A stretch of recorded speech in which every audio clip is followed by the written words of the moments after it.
Hey internet friends, in previous videos we've covered who Bill Gates was before Microsoft, who Bill Gates was after Microsoft, and what it means to give eugenics a hot rebrand as population control. But today we're going to go in a different direction because Bill Gates is just one guy. Today we're going to look at the money and power behind Bill and discuss some companies and individuals that might not be household names, but they manage the names you know in your household. So let's take a closer look at one faction of what the children these days are calling the deep state.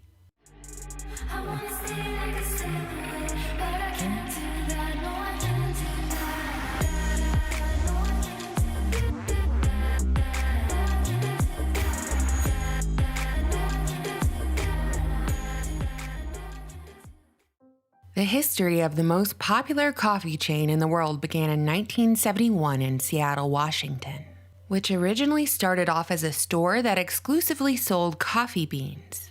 A decade later, Howard Schultz was hired as the marketing and sales director, and he quickly turned the coffee bean shop into a cafe, with his strategy being aggressive expansion as the years went on.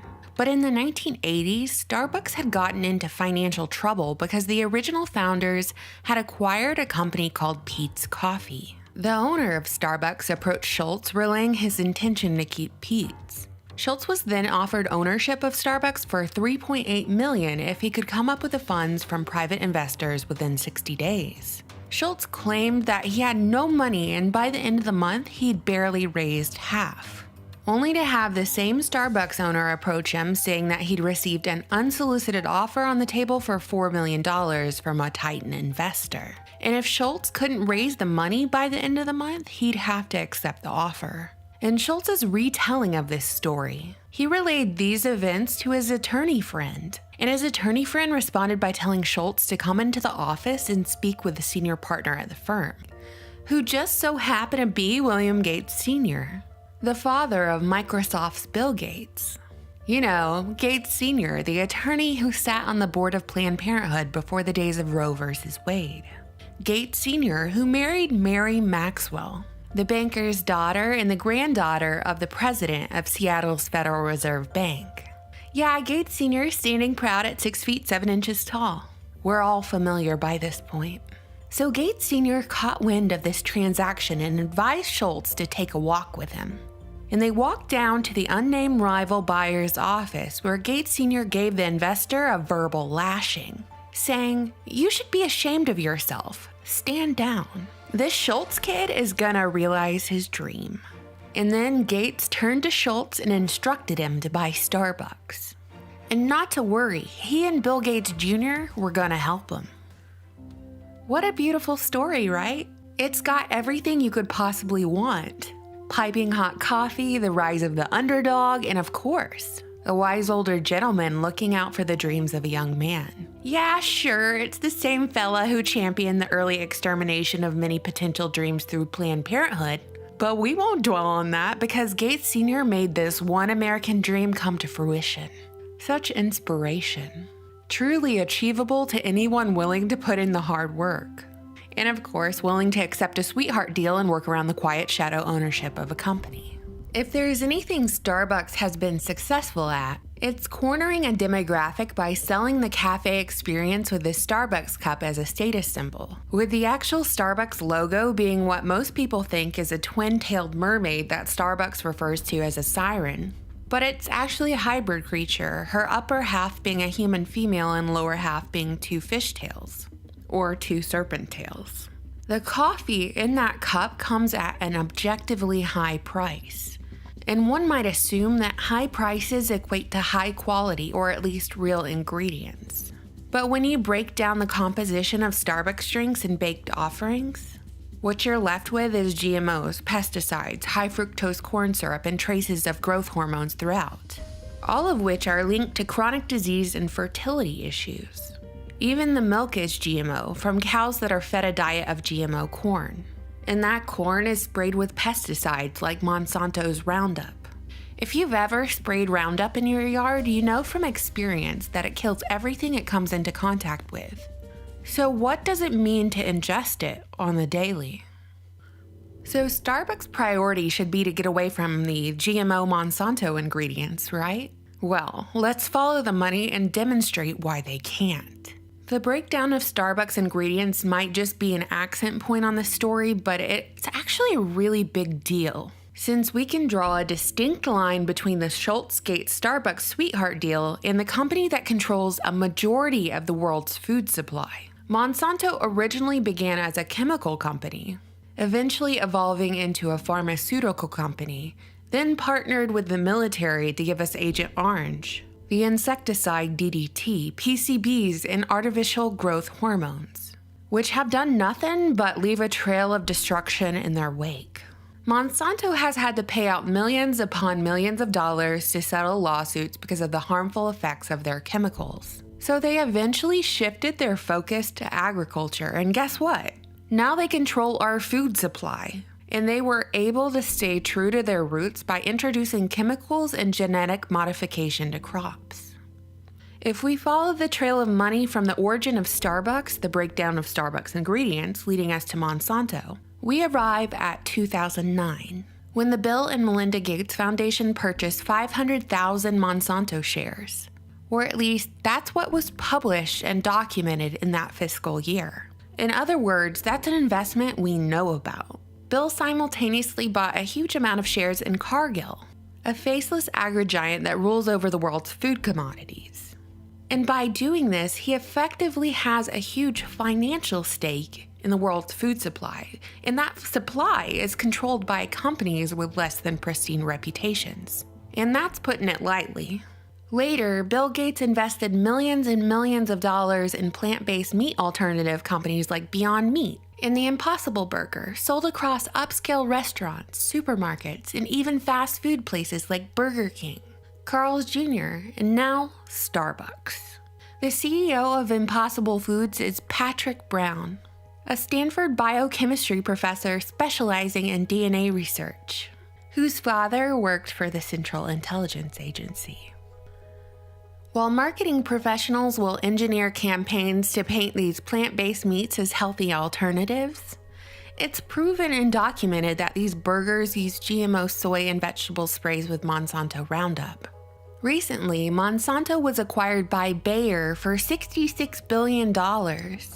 Bayer is a German pharmaceutical company that was part of the IG Farben conglomerate back in the Third Reich, and was convicted by the American military of taking advantage of the absence of legal and ethical constraints on medical experimentation to test its drugs on unwilling human subjects during World War II.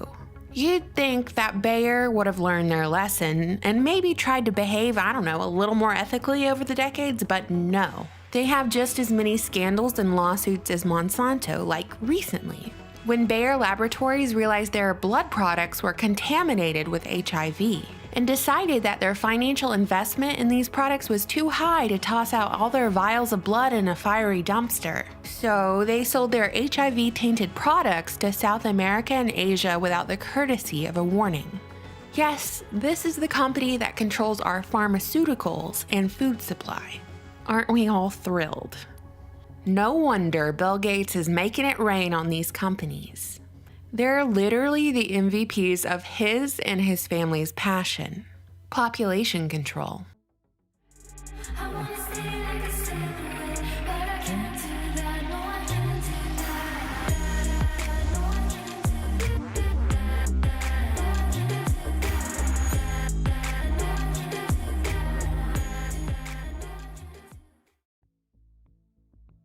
Back in the 80s, Bill Gates Sr., an attorney who sat on the board of Planned Parenthood before anyone even knew what Planned Parenthood was, and his son, the Microsoft co-founder and great-grandson of the Federal Reserve, played a key role in Howard Schultz's Starbucks empire. In the early 2000s, after a stint of bad publicity within the media for his legal trouble, Bill Gates established the Gates Foundation for his philanthropic endeavors, and has since killed a number of children and adults in India and Africa, leaving many paralyzed with his experimental pharmaceutical trials and vaccinations. During this time, not only has Bill Gates stated an explicit interest in population control, but he's also invested in pharmaceutical and agricultural giants like Monsanto, who have a notorious reputation for the outright disregard of human life. Not only that, but meaningful amounts of Monsanto chemicals can be found in Bill Gates' investments like Starbucks drinks and baked goods, Beyond Meat products, and Impossible Foods burgers. These chemicals have been proven to cause cancer and infertility. Sounds like some master plan laid out by one of the world's greatest boogeymen. But Bill Gates is just one guy. Who is really the driving force behind him?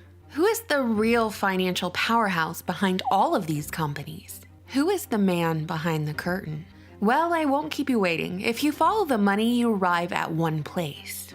Bain & Company. Bain & Company was founded in 1973 by former bigwigs at the Boston Consulting Group. And those bigwigs and their families now own sports teams like the Boston Celtics, New England Patriots, and the Boston Red Sox. Multi-billionaires who sit on the board of the Federal Reserve. Bain & Company is one of the big three elite management consulting firms who has been notoriously secretive about itself and its work for clients, earning it the title of the KGB of consulting over the years. You might have heard of Bain & Company during Mitt Romney's run for presidency. The two most famous people out of Bain are Dick Cheney and Mitt Romney. Of course, Dick Cheney was vice president under the Bush administration, and Mitt Romney almost became president. Mitt Romney himself started off at Boston Consulting Group, where he worked alongside none other than Israeli Prime Minister Benjamin Netanyahu. Eventually, Mitt Romney went on to work for Bain, where he quickly rose up the ranks, becoming one of the company's vice presidents by the late 70s, heading Bain's venture capital arm called Bain Capital. You might not ever guess this, but the wholesome Mormon Mitt Romney was there through it all, quite literally shaping the culture and realities of the United States and countries around the world through Bain Company. While Bain functions as a private equity firm, I think we can quite confidently say that Bain Company is a U.S. intelligence front and military-industrial company, since some of the most famous people out of Bain are high-level government officials. And Bain's most famous clients were, and are, Halliburton, Raytheon, Monsanto, Microsoft, Starbucks, and even the Bill and Melinda Gates Foundation. Bain manages a great portion of the Fortune 500 companies. That's why their stocks do so well. And while Bain says they're a consulting firm, their pattern is one of a buyout firm that comes in, takes over, and quietly leaves the shell intact while they place their own people in positions of power within a company. You might be surprised to hear that Bain manages Ryan Seacrest, the guy who is responsible for the reality TV show Keeping Up with the Kardashians. And we can effectively say that the wholesome Mormon Mitt Romney was the guy who put the transsexual agenda on television through the Bruce-Caitlyn Jenner saga. So when Kanye West gets mouthy and is hauled off on a stretcher and put in timeout for a few days, only to return looking like a Marshall Mathers wannabe clone, that's all Bain Company. When you see Bill Gates doing an Ask Me Anything question and answer session on Reddit or posted up on the 6 o'clock news, labeled as a pandemic expert and talking about mandatory vaccinations, keeping everyone inside for the foreseeable future and grinning with glee, that's Bain Company. When you're nibbling on your plant-based name-brand fast food burger and get a mouthful of delicious Monsanto Roundup, that's Bain Company. When you take a swig of your mocha frappe latte only to get inundated with a myriad of social agendas flying out of Starbucks headquarters, you guessed it, that's Bain Company. And if you're already a liberal anyway and you enjoy such agendas and a piping hot cup of coffee from Starbucks, remember, your worldview is being socially engineered by the work of Republican candidate for president, wholesome Mormon governor and sitting senator Mitt Romney, and a bunch of crusty old fellas who've been with Bush Sr. since the days of Skull and Bones. So we followed the money, but where did we arrive? Well, in this video, we arrived at one tiny centralized little group, all owned and operated either by Skull and Bones CIA Financial Investment and Management Arm, otherwise known as Bain, or it's owned and operated by Mossad, Carlyle, or BlackRock. This group has unlimited money and power to take over companies and industries they deem crucial. And these folks have unlimited money because they're literally sitting on the board of the Federal Reserve. Which brings us to Bill Gates' family legacy, eugenics. Now rebranded as population control with Planned Parenthood on his father's side, and the Federal Reserve Bank on the other. Everything Bill Gates has ever touched, from Microsoft to Starbucks to Bayer Monsanto, vaccine makers and plant-based burgers, it was all managed by Bain & Company. They're the ones who put Microsoft computers at every desk in every office, in every government building, in the computer lab of every school. And these computers and programs have the backdoor access for spying. This is your deep state, or at least a faction of it. What do you think, internet friends? You know, I always look forward to your comments. As always, you can find the full source list to this video pinned as the top comment under the YouTube video. Thank you all so much for watching, subscribing, and supporting my channel on Patreon. Bye!